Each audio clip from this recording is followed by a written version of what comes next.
चलिए हम देख रहे हैं शेखर एक जीवनी पर चर्चा। शेखर एक जीवनी के भाग 1 और भाग 2 पर।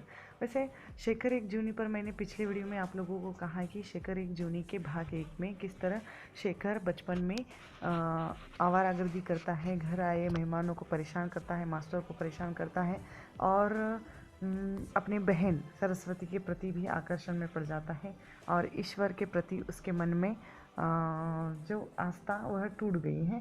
दूसरे भाग में वह मैट्रिक की परीक्षा देने के लिए 2 वर्ष पश्चात शेखर दूसरी परीक्षा देने पंजाब में जाता है, उसका चित्रण मिलता है। उसके बाद छात्रावास, वहाँ के लड़कों के साथ शेखर का एकांत स्थापित होना। मैंने ये भी कहा था कि कुमार जो एक दोस्त था उसके साथ भी समलैंगिक जो आकर्षण है वो उसमें थोड़ा उद्भव होता है, इस कारण वो वहाँ पर ही उसकी दोस्ती टूट जाती है। यानी शेखर के अस्तित्व तथा आत्मसम्मान का परिचय हमें इस भाग में मिलता है।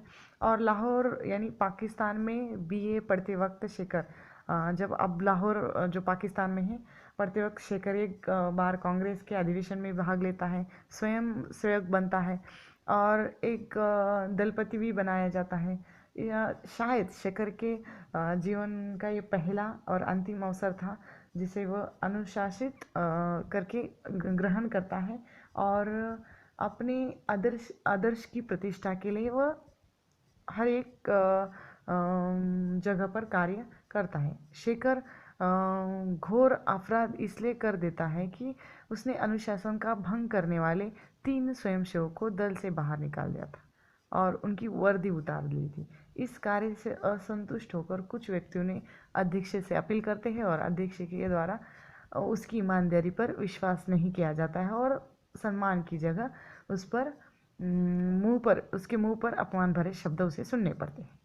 अब शेखर का जो इसमें जीवन चित्र है, यानी वो क्रांतिकारी भी बनता है, अलग अलग के देश के लिए कार्य भी करता है, जेल भी जाता है और उसके बाद वह तरह तरह की स्त्रियों के संपर्क में भी आता है। ये भी इसमें हमें देखने को मिलता है। अब सरस्वती बहन हो गई, उसके बाद शारदा के संपर्क में आता है, जैसे मद्रासी परिवार की लड़की है और ये जो शेखर के जीवन में आने वाली दूसरी लड़की है इसके संपर्क में आता है, शांति से भी आता है। यानी इस उपन्यास में शशि जो उसकी मौसेरी बहन है और बहन के भी वह संपर्क में आता है, बचपन से उसे चाहता है लेकिन शशि का विवाह किसी और के साथ हो जाता है, इसीलिए वह उसे भूल तो नहीं पाता लेकिन शशि एक दिन के लिए एक रात तक शेखर के साथ रहती है तो फिर ससुराल वाले शशि को घर के भीतर नहीं लेते तो वह शशि शेखर के साथ चली जाते हैं। उस वक्त जब घर से बाहर उसे निकाल दिया जाता है शशि को, तो शशि का पति जो एक लात मारता है शशि पर, तो इस कारण शशि का जो गुद्द द्वार है वह उस पर वहाँ पर चोट लगती है और इस कारण वह बाद में बीमार भी हो जाती है और बाद में उसकी मृत्यु भी हो जाती है। अब शेखर को जब बंदी बनाकर जेल में सिपाही ले जाते हैं तब शशि उसे मिलने भी आती है और शेखर से कुछ कहना चाहती है और कह नहीं सकती, बिना बताए वहाँ से चली जाती है। शेखर बेचैन है, शशि के बारे में सोचता है। शशि का पत्र आता है, पता चलता है कि उसका विवाह होता है और दूसरे व्यक्ति के साथ। यानी ये आघात उसके जीवन में आता है, जिस किसी को वह चाहता है लेकिन उससे वह रिश्ता वह टिक नहीं पाता और इस कारण उसके जीवन में एक अधूरापन, अकेलापन आ जाता है। अब शशि का विवाह तो होगा, न चाहने पर भी दूसरे व्यक्ति के साथ शशि भी मन ही मन इसको चाहती है, शेखर को। अब जेल से छूटकर शेखर शशि के घर चला जाता है और शशि से मुलाकात हो जाती है। ये भी बातें इसमें आई हैं। यानी एक को अत्यंत मनोवैज्ञानिक चित्रण जो भीतर की भावना है, भीतर का द्वंद्व है, इसमें शेखर के माध्यम से हमें देखने को मिलते हैं। हमारे समाज में भाई बहन का रिश्ता एक बहुत बड़ा रिश्ता है और ऐसे रिश्ते को आज के ज़माने में तो हम उसे सहज तरीके से अपनाएंगे, लेकिन उस ज़माने की ये बात है जो 1941 के और 44 के बीच की, जब भारत स्वतंत्र भी नहीं हुआ था, और ऐसी बातें अज्ञे के द्वारा लिखना मतलब एक बहुत बड़ा विद्रोह है, अपने आप से विद्रोह है।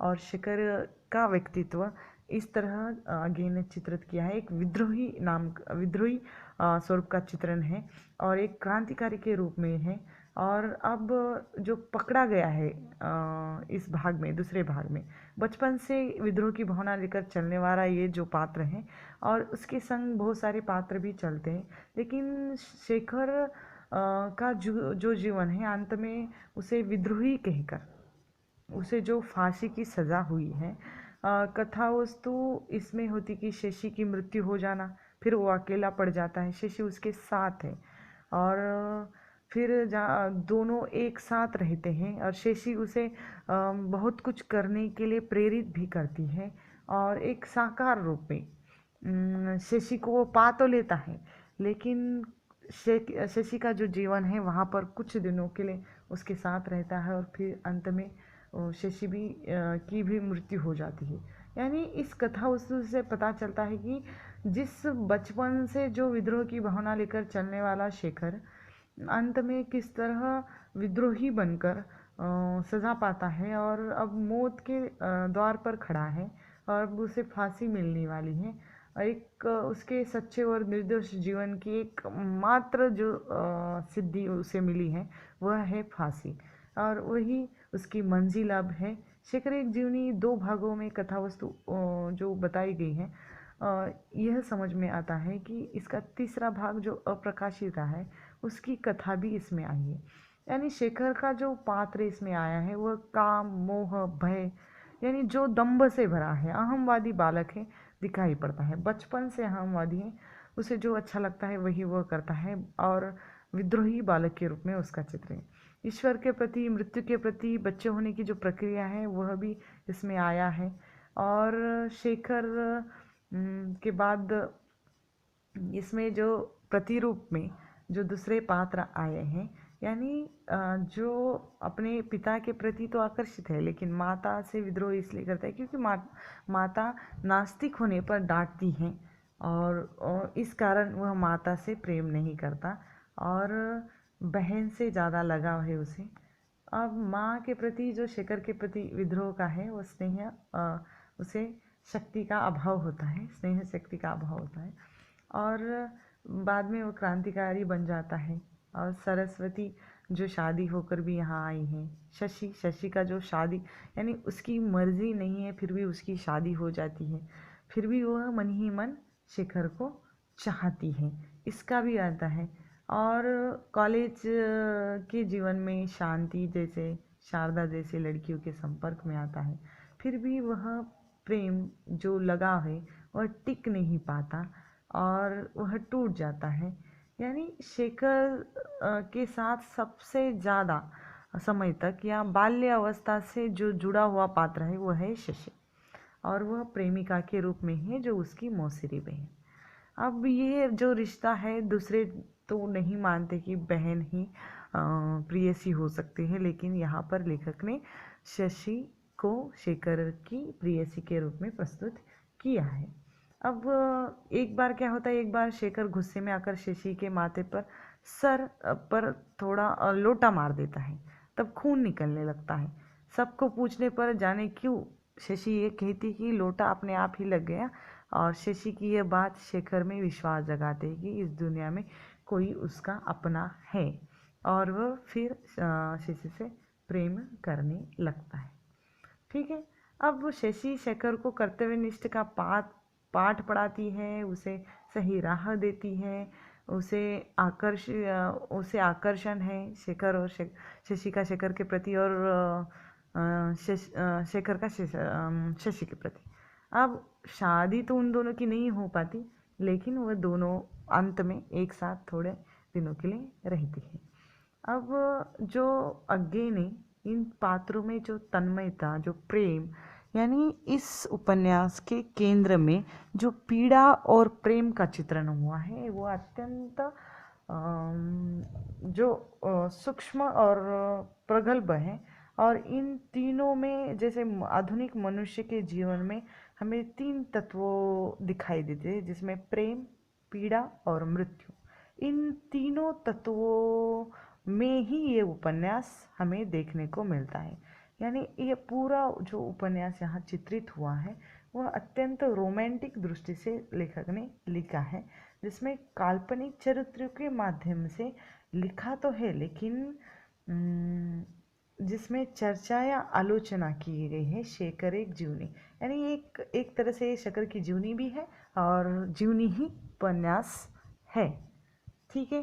अब इसमें जो आपको पात्र और इसके जो विषय हैं आपको याद रखना है कि इसमें जो क्रांतिकारी की भावना आई है, यौन शोषण का जो चित्रण किया है, बाल मन की जो प्रश्न है या किशोर अवस्था की जो अवस्था है उसका भी चित्रण इसमें किया है, युवा अवस्था, किशोर अवस्था और अंतिम जो क्षण है शेखर के उसका भी चित्रण हमें इस उपन्यास में मिलता है। यानी पूरी तरह से जो अज्ञे ने ये मनोवैज्ञानिक उपन्यास लिखा है और इस उपन्यास में उन्होंने स्त्रियों का, यानी शेखर इस उपन्यास का मुख्य पात्र है, लेकिन इसमें जो आए हुए स्त्री पात्र भी वह अत्यंत उच्च कोटि के हैं। और इसलिए उच्च कोटि की है क्योंकि शेखर का जो जीवन है स्त्रियों के बिना पूरा ही नहीं होता। एक एक करके उसके जीवन में जो स्त्रियां आती हैं वह आकर चली जाती है, लेकिन अंत तक उसके जीवन में सिर्फ शशि ही दिखाई देती हैं। ये आपको याद रखना है। यानी शेखर का पूरा व्यक्तित्व, उसका अस्तित्व और उसका जीवन या बचपन से लेकर या बाल्यकाल से लेकर उसके अंतिम क्षणों तक का वर्णन इसमें हमें देखने को मिलता है। ठीक है। अब ये उपन्यास जीवनी भी है, जीवनी कम उपन्यास ज़्यादा है और उपन्यास कम जीवनी ज़्यादा है, ऐसा हम इसे कह सकते हैं। यानी लगभग 465 पृष्ठ में ये उपन्यास विभाजित है और तीसरा इसका भाग अभी भी अप्रकाशित है। यानी इसके शेखर के मनोदशा का वर्णन हमें इसमें मिलता है। ठीक है। अब जो शेखर का जन्म, बचपन की घटनाएं और उसके 20 वर्षों की जिंदगी इस उपन्यास में प्रस्तुत हुई। ठीक है। धन्यवाद।